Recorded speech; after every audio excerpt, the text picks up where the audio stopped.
again. Welcome to the Spread and Essence Sports Betting Picks podcast from NESN.com's Mike Cole, joined once again, and as always by Ricky Doyle. Ricky, how are you on this midsummer's afternoon? I'm doing well. That countdown looked a little quick. That was a fast count by the referee. The officials jumping in there and trying to get the 3 count. But all good. What about you? How you doing? It's hot, man. We're post July 4th, so this is an interesting time of year for us. I feel like.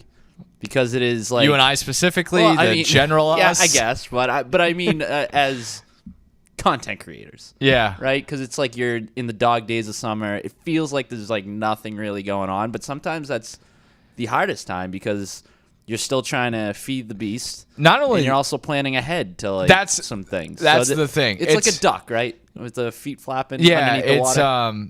I think ideally.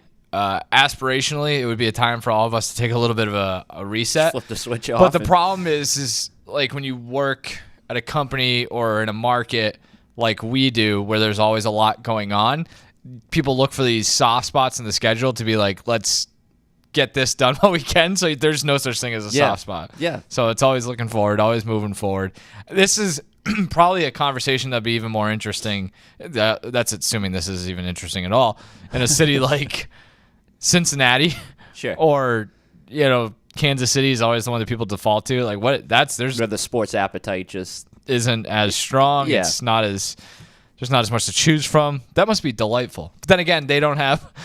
They probably, if we were in those markets, we would not have a podcast. Exactly. We wouldn't be sitting here on a weekly basis. So we're thankful in that regard. Giveth and a taketh.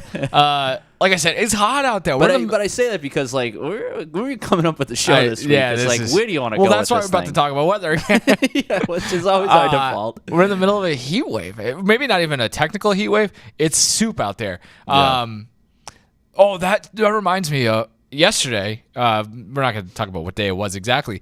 My car broke down. Oh, yeah, you had a big time issue. We've kind of gone away from the personal stories a little bit, but it's the middle of the summer. Where we will get to the All-Star game eventually. Yes. We're going to talk All-Star game, MLB kind of MLB reset at the halfway point or thereabouts, and we'll get into some other stuff too.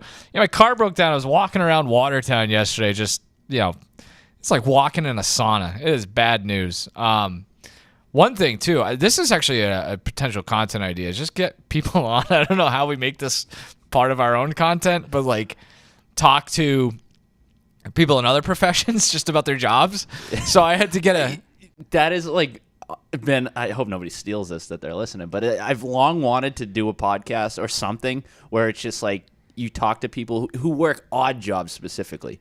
Like things that like you don't really think of, but then you're like, huh? I wonder who's the man or woman who does like at the circus, like cleaning up after the elephants or something. And like, I would just be fascinated to know like what's your 8 hours look like. So my friend Juan picked me up yesterday at the Dunkin' Donuts parking lot, so I get it.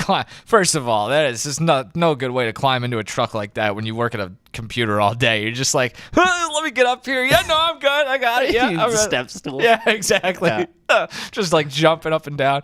I get in, and so I was fascinated. I said, like your job must be more difficult in this area than any other part of the country, save for like maybe New York, right? Like, because I'm parked into you've been to the Dunks before. Yeah. You're like getting a car out of one of those parking spots into a. So the guy puts it. That is the worst parking lot to get in. I understand. So I'm like, how's this just guy going to do this? Generally speaking, not even to be somebody in his position. Luckily, there wasn't a whole lot going on. It was like 10:30 in the morning.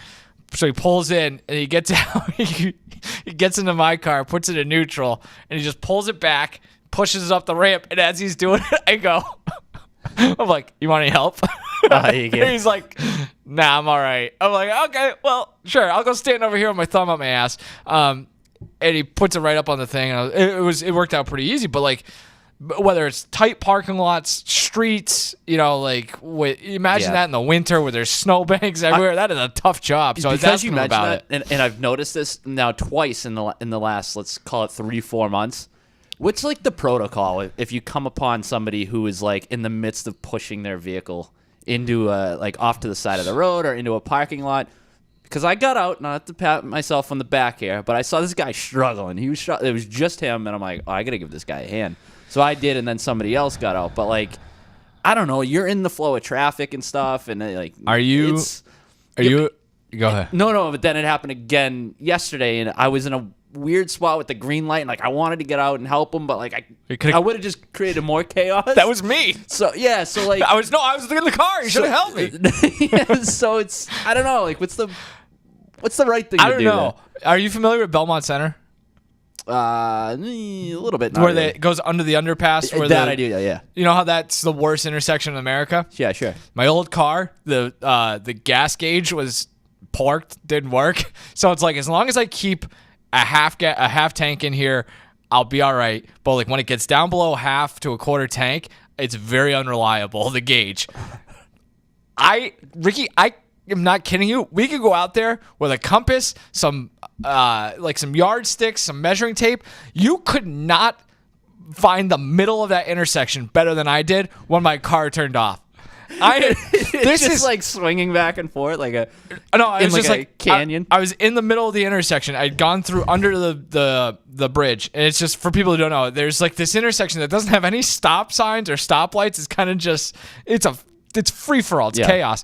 So I got stuck there. I ran out of gas, and I'm in the middle of the intersection at 5:30 on a Tuesday night in the middle of summer, and it's like I am screwed. Yeah. So these 4 or 5 landscaper guys in a truck behind me get out of their truck. Oh, you had reinforcements. Walk then. You got lucky. They're like, no, stay in the car. You steer it. So they pushed me up the hill into a parking lot so I could get my car fixed. Like that, it is. But that is like a tough spot because if you didn't have that immediate like no one's stopping. Right? Yeah. Like and you can't really like flag somebody down. Like you can't be like, hey, help me.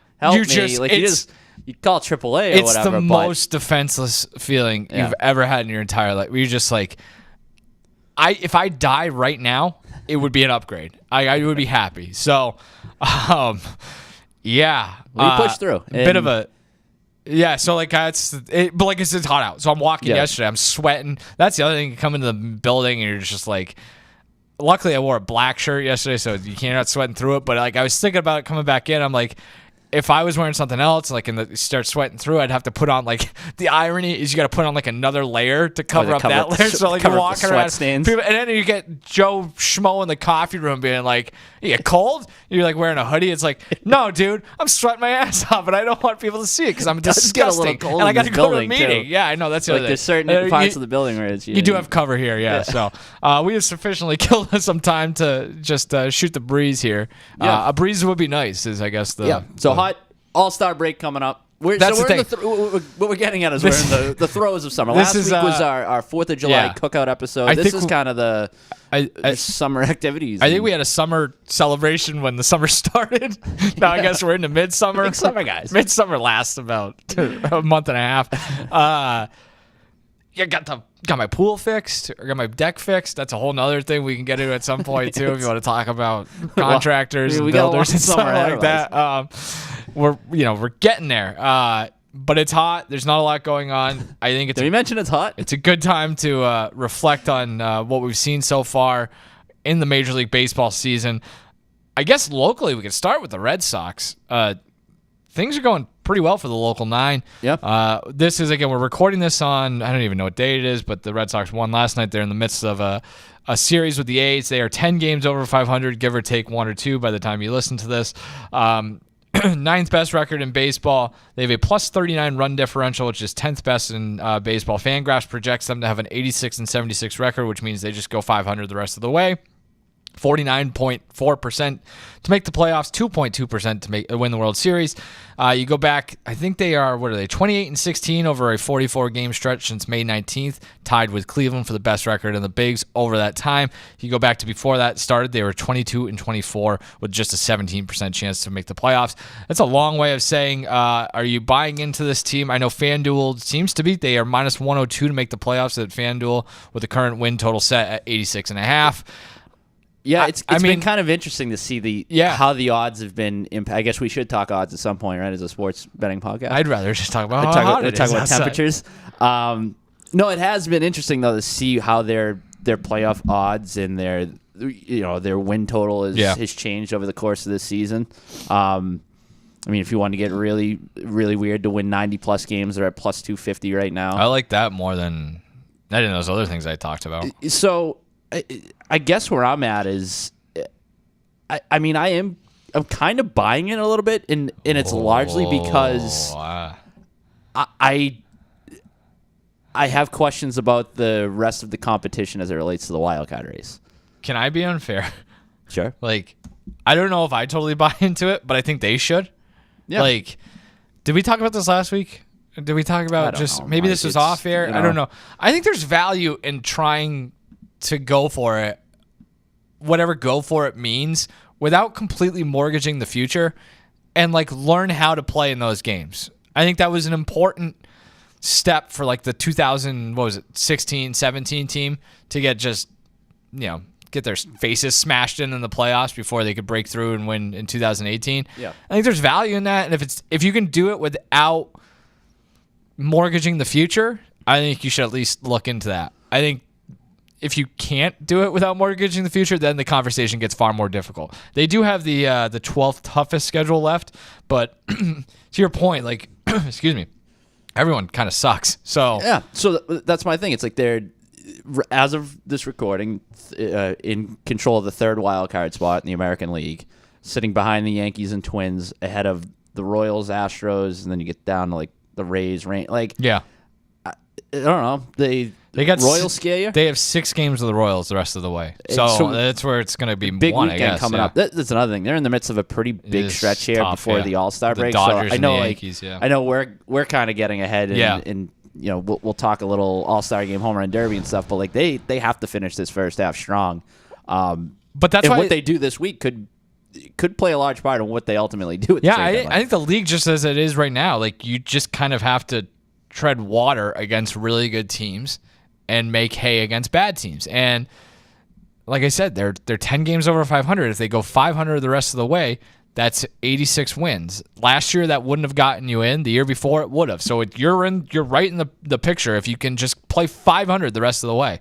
So that you look at a week or two coming up, like they've got they got Kansas City and the Dodgers before, or is it the other way? And then the Rockies are in there too, I think. Yep, Rockies right after the Dodgers, and then the break, and I think the Yankees out of the break, something like that. So if you just again play 500 for the next 2 weeks, makes an interesting conversation. Yeah, So, I mean, look, this team is. what are they? They have like a they're ridiculous record in 1-1 games, though. Like, Yeah, look, they're still long shots. I mean, if you look at like from a World Series market perspective, 50-1, American League, it's insane. 20-1, AL East 30-1. So, like there are enough issues with this team that you can seriously poke holes in this team. I mean, just from a roster standpoint, like I look at their lineup on a nightly basis, and I still I wonder sometimes we're how wrong, is it? though. How are they getting there? Yeah, I have the same thoughts, but maybe I'm wrong. But again, I think it's I think looking at the rest of in a vacuum, I'm not sure how good they are. But correct. Considering all of the variables, I'm like, they're there. They're in striking distance. Nobody else is wowing me.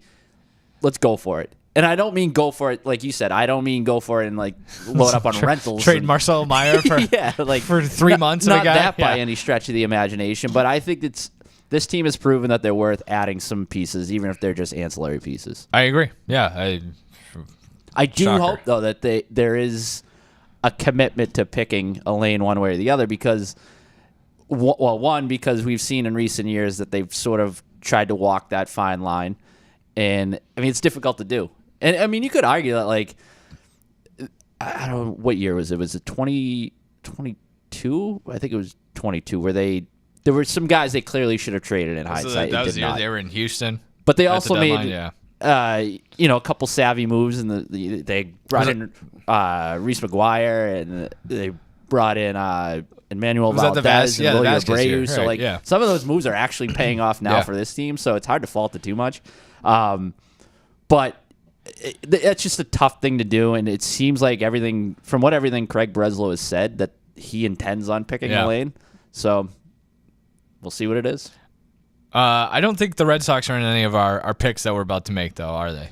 No. So we're gonna go to our roots here, right? Yeah. In going around the when in MLB doubt, board. yeah, either make stuff up or go back to the units. So, any other Red Sox thoughts? You want to just dive into our picks here? Yeah, I mean, Yeah, so we just kind of looked at it like, hey, it's the middle of the season. The All-Star break is coming up. I think by the time we reconvene next week, the All-Star break will have basically come and gone. So this is our de facto midway point. Figured, hey, let's apply what we do all year with the football picks to baseball here. We're going to each make 3-unit, 2-unit, 1-unit picks for the rest of the way. These are, basically everything's on the board here for the 2024 MLB season. So why don't you start us off with your 3-unit pick? So yeah, everything was in play. Whether you wanted to look at like individual awards, win totals, World Series, whatever. For 3-unit, I'm going to start off with it. I'm going to look at an awards market. I'm going to look at the AL Rookie of the Year, where there's been some fluctuation here over the course of the season, but I think we're kind of nearing a point where water's finding its level, and the guy who a lot of people anticipated to win is probably going to end up winning this thing. So I like Wyatt Langford to win. He's plus 125 at FanDuel Sportsbook. I just think, this isn't like again, it's chalk, so it's not like I'm really going out on a limb with this selection. He was the preseason favorite, but I just think time is running out to get him at plus money. It's basically him or Luis Heel, who's at plus 195, and then there's a significant drop-off. So if it's a 2-horse race, we've seen Heel really tail off over his last few starts. I think workload's becoming an issue there. Wyatt in the complete opposite direction. Rookie of the month for June. Since June 1st, 318, 4 home runs, 27 RBIs, 910 OPS. Everything under the hood looks good. I think you'll start to see a little bit more power. So, again, this isn't, it's plus 125, so it's not, this isn't a long shot or anything like that, which is why I'm loading up on this for my 3-unit pick. Because it's hard for me to see a path for anybody else outside of those top two. And like I said, they're trending in different directions.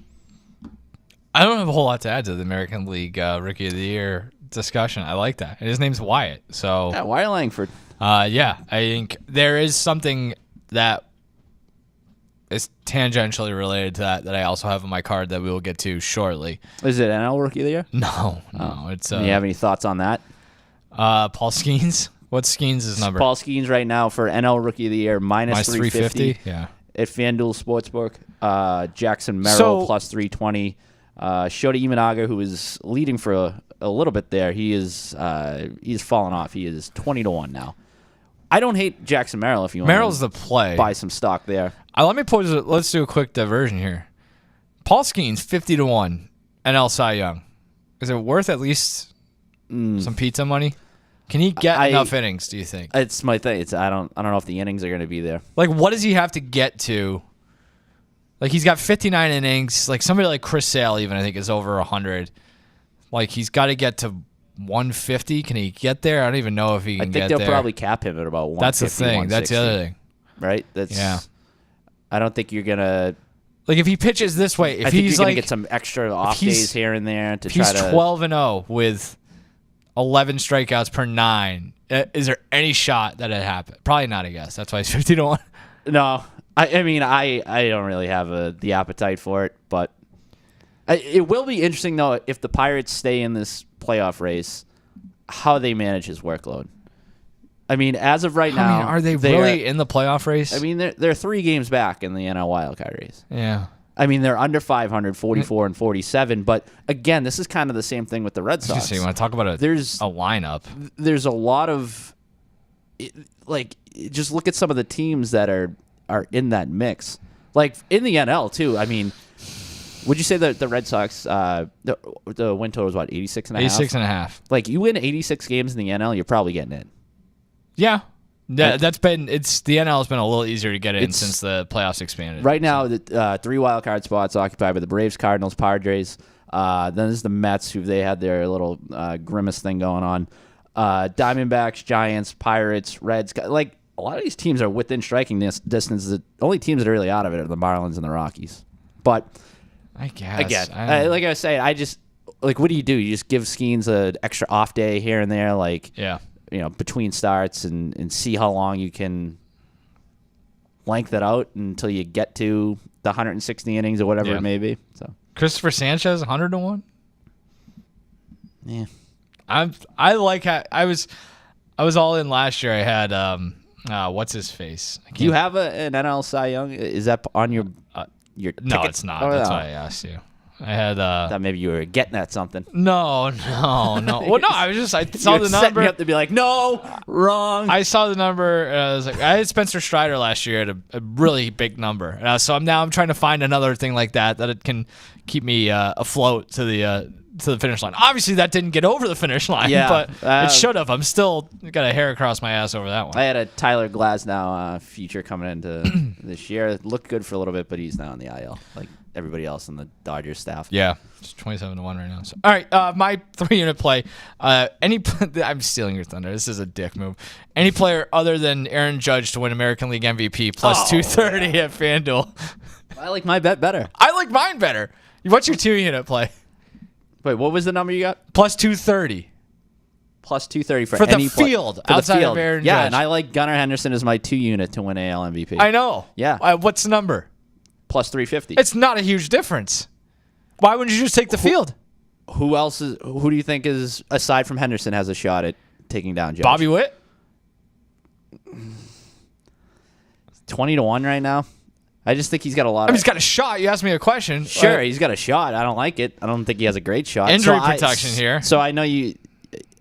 Yeah. All right. Well, let's talk through the American I'll take League. the longer odds and go with Gunnar Oh, Henderson. also as Juan mine. Soto could. Yeah. So that's the thing, right? 15-1 right now. Well, I mean, sure. Right now, Rafael I'm Devers, just 90 adding to 1 context. Yeah, I look at it like I'm guessing we have similar thought processes. Is like Aaron Judge minus 300. Don't want any part of that. So Gunnar Henderson, if they get in, he's the face of the franchise. Might be a little too early for him. I don't know, but if it goes to anyone else, he's what is he? He's at plus 350. Bobby Witt, if they get hot in the second half, he is very clearly like their best player / face of the franchise, right? Like they're just nothing else in Kansas City, at least in terms of name value. Jose Ramirez is still there, I guess you could talk maybe into that. But like for me, it's mostly a fade of Aaron Judge more so than anything else. I wonder. I think we're in agreement on that. We're Is coming there- at it from the same angle. for 3 reasons. Is there voter fatigue? Like the guy is, is he reaching like Pat Mahomes territory? Patrick Mahomes, excuse me, not Pat Mahomes, his father, who I don't think ever won the AL MVP. No. I He probably don't think won't. he came close. No, he's got a better chance than yeah. So maybe voter fatigue. That's a really loose one. I think Juan Soto has a potential to take away some votes. And so Soto's coming into a contract, or he's in a contract year, second half of a contract year, could really, really turn it on. I like the fit better in New York, I guess, in terms of, well, that is probably overstating it slightly because I think Aaron Judge has acquitted himself quite well at Yankee he's done Stadium. okay. No complaints there. But I don't know. Soto could take a handful of votes, and if it's close, that could be the difference. The biggest thing is the injury thing. I just feels like a ticking time bomb. Sure, Always. every So, year with him. Yeah. So and my 2-unit pick being Henderson is largely the same rationale. Yeah. Everything you mentioned. I guess the reason I ultimately go Henderson and not just the field is I do think there's a gap clearly between him and probably some of the other guys. I think the Orioles are going to win the AL East. And they're minus 155 at FanDuel right now to do so. They have the 3-game lead in the standings. Like if they end up sealing the deal, I think that is a significant, notch in his favor. Yeah. As of right now, their numbers really aren't that different. Henderson's just been a monster over the last couple of months, which I didn't even really realize until I started digging into this a little bit more. He actually has a higher WAR than Judge on Fangraphs. So I think like you could make the case that right now they're sort of neck and neck, or at least closer than the odds seem to indicate. Like I don't think Judge at minus 300 is kind of wild to me. Yeah. Like I think he just built such a lead and he's still playing well even as the Yankees have tumbled. Yep. But yeah, he's not. He doesn't feel like the runaway that maybe he did a month ago. Sure. Yeah. So what is your 2-unit? My 2-unit is, let me just double check the number. I have the Texas Rangers to make the playoffs plus 410. Wyatt at Langford's Texas FanDuel. Ranger. Exactly. So they're going to ride the momentum of AL Rookie of the Year, Wyatt Langford down the stretch. Like where your For head's starters, that's where that the conversation begins there. They are 44 and 48 as of this recording. That puts them 7 games out of a playoff spot. 4 games under 500 is kind of a lot. Didn't even really look at their record before making this pick. That's how confident I am in the underlying metrics. You talk about getting under the hood. They have a plus 14 run differential, despite the fact that they're 4 games under 500. Pythagorean or expected win-loss is 3 games better than the record's been. Maybe that is worth something. I think All-star festivity boost. that's true too. I mean, Buzz around the city. It's always nice when somebody comes over and you throw Yeah. a nice party. If you're walking on cloud 9 for exactly. Let's monitor that space for the first week or so after. They're getting hot already. They've won their last 5, 7 of their last 10. They have the easiest schedule. Fourth easiest schedule left. 13 of their toughest games are against the Red Sox and the Mariners. Red Sox, we talked about potential. Who knows what happens with them? The Mariners, I'm still not completely sold on either. Here's the bigger one. They have 21 games left against the White Sox, A's, and Angels, a trio of teams that has combined 83 games under 500 this year. They should just make absolute hay there. 21 games against teams like that. Realistically, 14-7, 15-6. Now you're right back into this thing. Jacob deGrom is supposedly expected to return in August. I think that was a Nightingale report, so he probably won't be back this season. But if he does come back, I like that. I also look at them as a team that could be busy at the deadline. I saw one idea float around. I think this might have been Jim Bowden. So we're really going to the well here of if the Red Sox do fall out of it, or even if they don't, they could be a team that would trade the Rangers when I get back to my desk. They could be a team that trades one of their bullpen arms, like with Kenley Jansen in Texas. That makes a pretty big difference. So buy low spot here. Probably the number's not as good as it was a week ago, but plus 410 for defending World Series champion team that hasn't really peaked yet and has some good stuff coming. I like my options here. So. The AL West is kind of interesting. Like I know, like you're not buying into the Mariners, and I got some questions about them too. Like their offense stinks. Yep. But It's very bad. I saw it was like stacked. the passing called them like it's just they're hitting like a lineup full of backup catchers right now. It's like that's not good. It's not good. But like they're at the same time their rotation is so It's good. very good. So like Very good. and they're a team that is not afraid to make trades, that's for sure. So like I would expect them to be among the busier teams here over the next few weeks. So what do?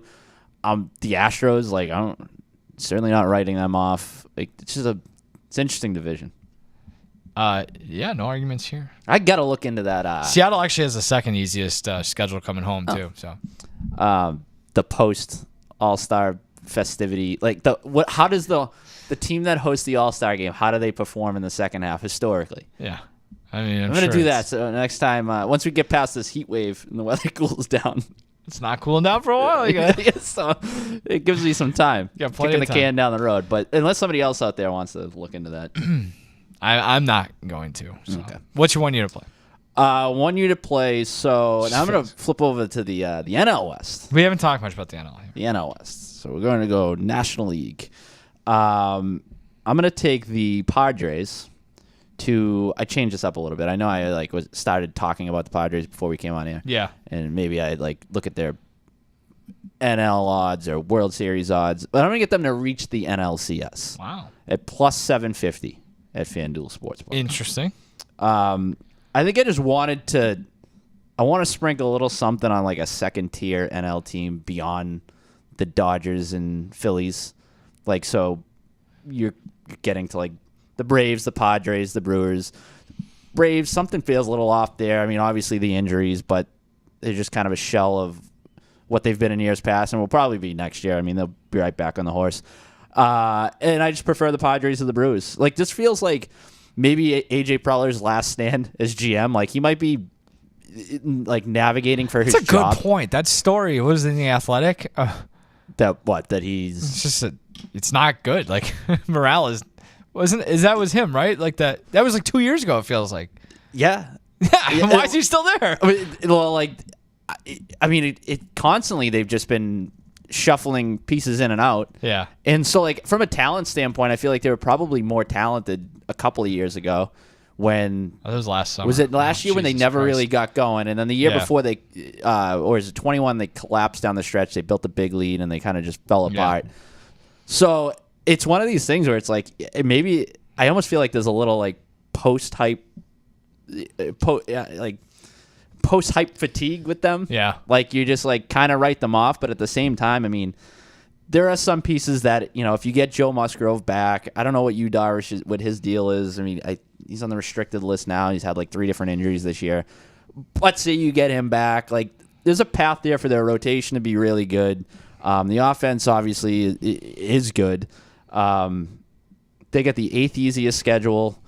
St. Louis, another team they're competing with from a wild card standpoint, is the 5th hardest. I just feel like I said, this might be the last stand where they go out, they do something at the trade deadline. I think they could use a starter and a reliever, like a lot of teams across baseball. But that front office is aggressive enough that you could see some meaningful moves here over the next few weeks that sort of pushes them over the top. And again, National League, pretty wide open. So I'll take a team with their talent level to reach the NLCS. Pulled out that story from last year. One player called the season an institutional failure. Yeah. Somebody said it's toxic, and somebody called the Melvin thing unfixable. So they were right about that. Yeah, so that's the team you're rolling with. Okay. Yeah. That was last year, I guess. Yeah. Yeah. So You know who sucked last year? Who? Jerickson Profar. Sure. He was an all-star this year. yeah, well, there's a whole the Padres are. We don't need to get into the Padres, but it's just like a funny mishmash of like when spending doesn't work, it just looks kind of It's also just a weird, disjointed. like, when your owner shells out all that money and then dies. Like, Yeah. it's just a weird Yeah. dynamic. Vibe's not good. That That they've place- had to navigate. Petco might be a haunted house right now. No. Okay. Lovely ballpark, though. Yeah, here's nice. For my 1 year to play, I'm taking a World Series matchup. Chalky, but I'll take Phillies versus Orioles, 11-1. What's the consensus of like what teams need to do well to win in October? Like when I ask you what do you need to do well to win in October, what do you think? What are the first things? Good starting pitching and hit home runs. Yeah, there we go. So, like the Phillies do that better. So I guess, like, not to take it all the way back to the Red Yeah. Sox talk, but like if they get into That's the why they're in playoffs, trouble. that's why they're I'm a very little much in concerned trouble. about them. Yeah, same thing with the Mariners. Yeah, I guess exactly. like the Mariners are going to lose every game 2-1 in the playoffs. Yep. The Orioles, I think, do have a little bit more of a problem here. Their starting pitching has been kind of decimated by injuries at times. But they have proved that they are aggressive. They'll go out and make a move. Like they were in on Luzardo, it seemed like, or there's plenty of rumors about that. I could see them looking at like Jameson Taillon and making a move at the deal. They still have a very deep farm system, so they could go make a deal to improve that starting rotation. The bullpen has been very good.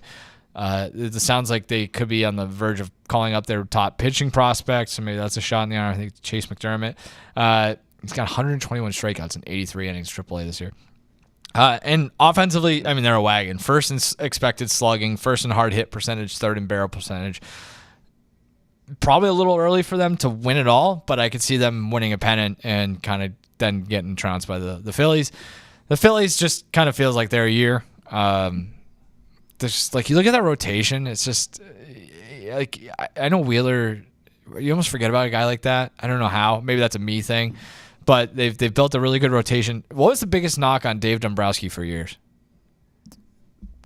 Prospects and getting rid of them. Can't build a bullpen. Okay, yeah. In Detroit, especially, they have probably the best bullpen in baseball. They give it the only 2 teams that have given up fewer home runs.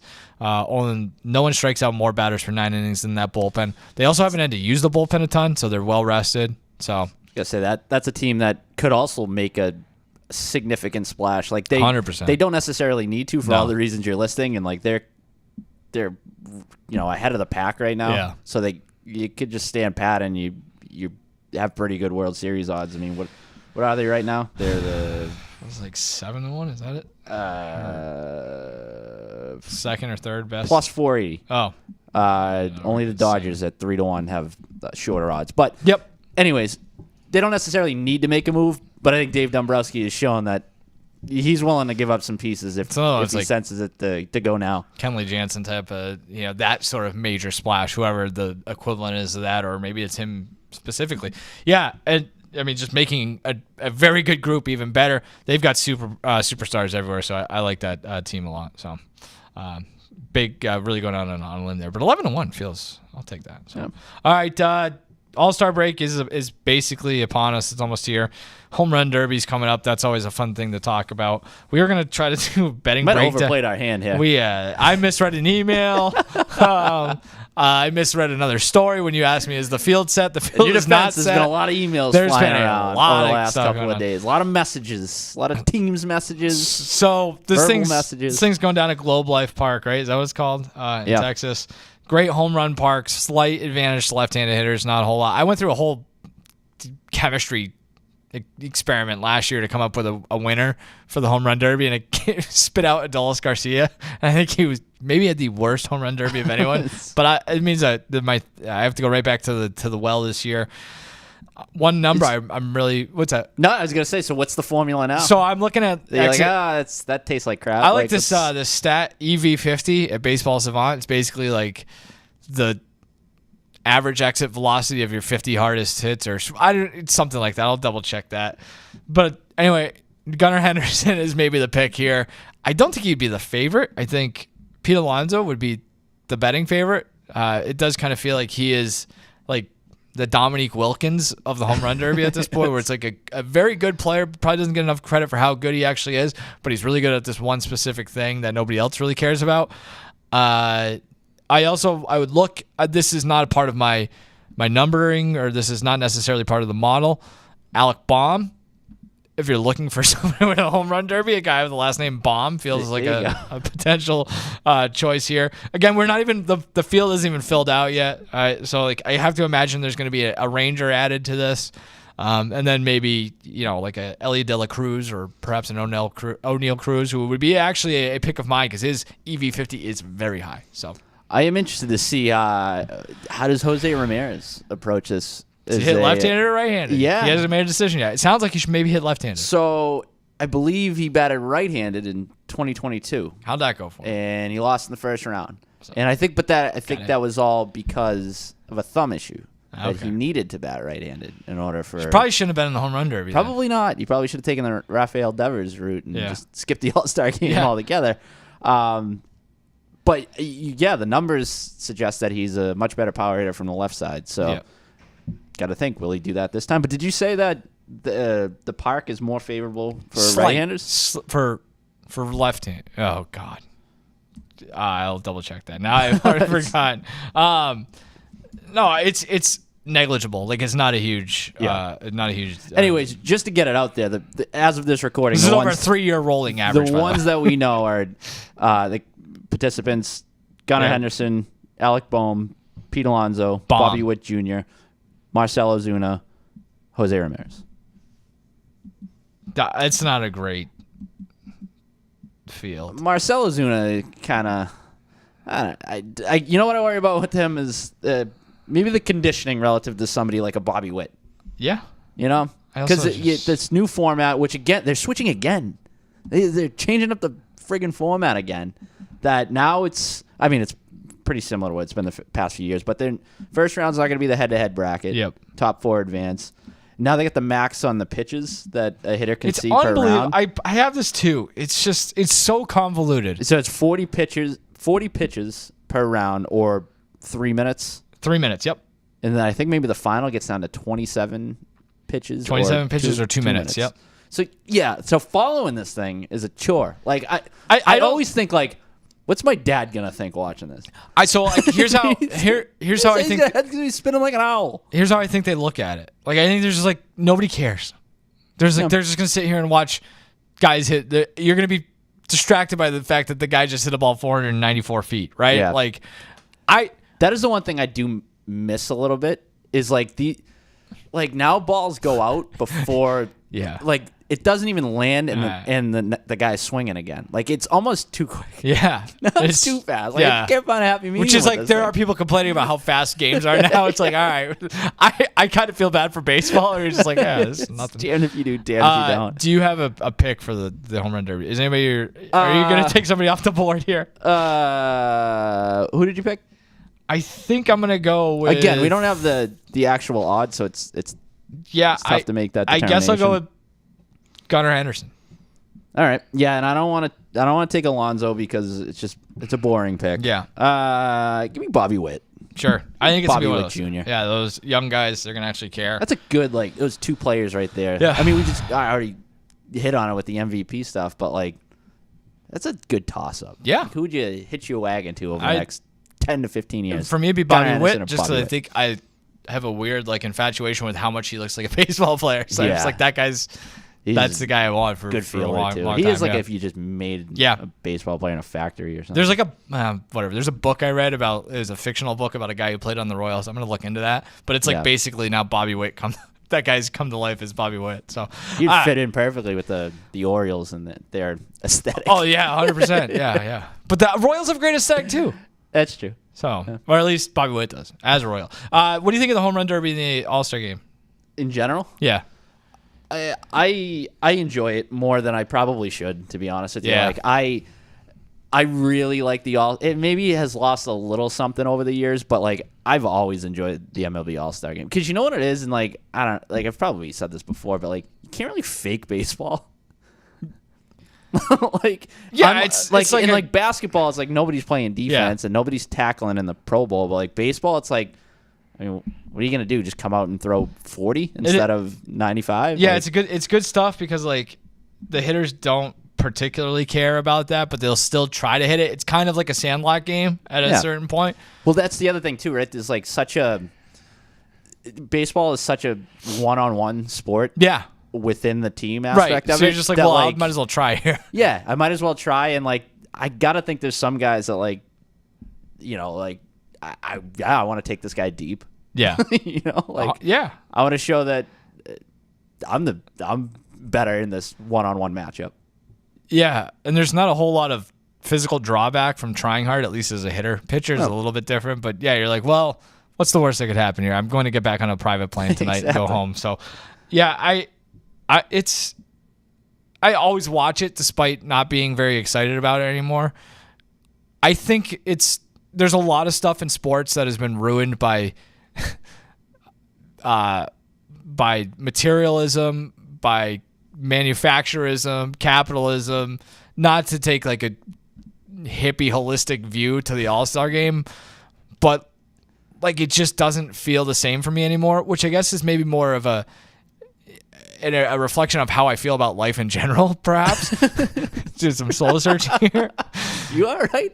But no, I'm not all right. That It's- car breakdown really hit you. yeah, it did. So, but like, just it's simple fixes. Like, just bring me back to 10 outs in the home run derby. Bring me back to. I could do it out to 10 outs. I hated that. But like to your point, I mean the best. So like, this is the other thing too. Bring me back to the jerseys. Like you just wearing the regular jerseys in the All Star game. I need.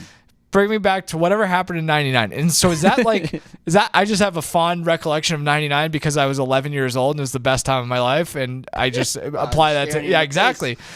Or is it because those products were different? Like with the home run derby, you can watch the ball land on Lansdowne, or like Pedro wearing a Red Sox jersey in Fenway in that Yeah. game is a lot more meaningful and impactful than wearing some garbage blue jersey in the middle of that's the other thing. I would take it like golf tournaments do.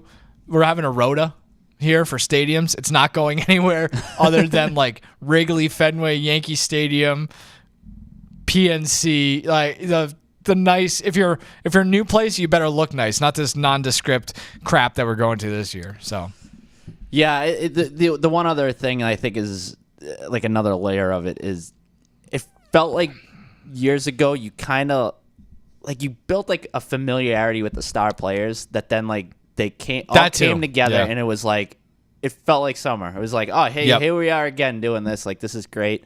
Now like there's so many on a year-to-year basis first-time all-stars and like not that the is necessarily a bad thing, but there's a lot of years where it feels like there's first-time All-Stars that are not going to be All-Stars ever again. Yeah. Like, it's one thing if it's like Gunnar Henderson last year, like, Rookie of the Year, like this guy is the face of the franchise moving forward, things like that. It's another if it's, some guy who, maybe he had 2 good months and we're probably never going to hear from him in 3 years. That's the other thing, too. Get more of. If I were to fix it, I'm cutting everything down, fewer players.